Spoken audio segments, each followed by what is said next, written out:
Well, during January, divorce filings spike, according to FindLaw.com, and it's been that way for the past decade, as couples often decide to split after the holidays. So it leaves us here in February and March trying to navigate life with split finances or a single income. So here with some help for couples trying to divide up their assets is certified divorce financial analyst Cathy DeWitt Dunn. Good morning, Cathy. Good morning. A really hard thing to talk about, but something that is, important to talk about when it comes to especially the house, big assets like that. What do you recommend somebody do?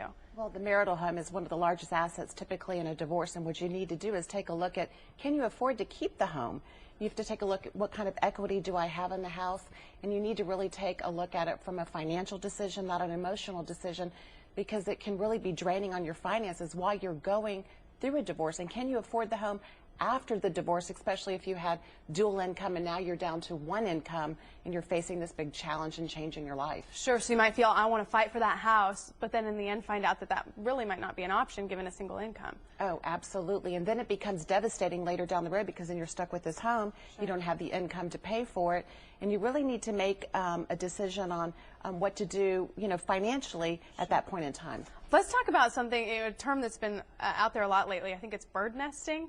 I know, bird nesting. No one's heard of that before. So this is the option where you keep the house and the kids stay there, and then the parents move to someplace smaller and then alternate, right? Right. So before you would have where the children would alternate in between each of their parents' homes. But now it's the parents that are alternating, so it doesn't disrupt the children's lives, and they get to stay in one home, and the parents are the ones that are now rotating back and forth. So since we're talking to you specifically about finances, what do you think about this in terms of the financial health of the parents that are trying to raise the kids here too? Well, that's a great question. I think one of the reasons that people are looking at the bird nesting option right now is because a lot of houses are underwater and they're renting something smaller, and it's really going to be able to help both spouses. They maintain control and ownership of that house, so later down the road when they do go to sell it, then they're probably 50-50 owners on it. So that's really going to help them later down the road financially.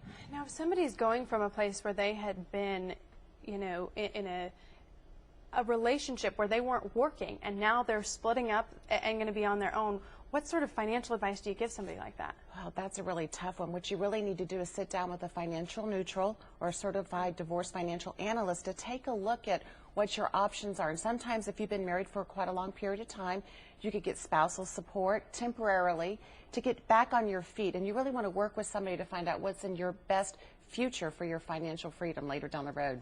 Cathy DeWitt Dunn, thank you so much. Really good advice there. And you know what? If you're watching this and think you would like some more information, you can go to our website, myfoxdfw.com, for more. Cathy, thank you. Thank you.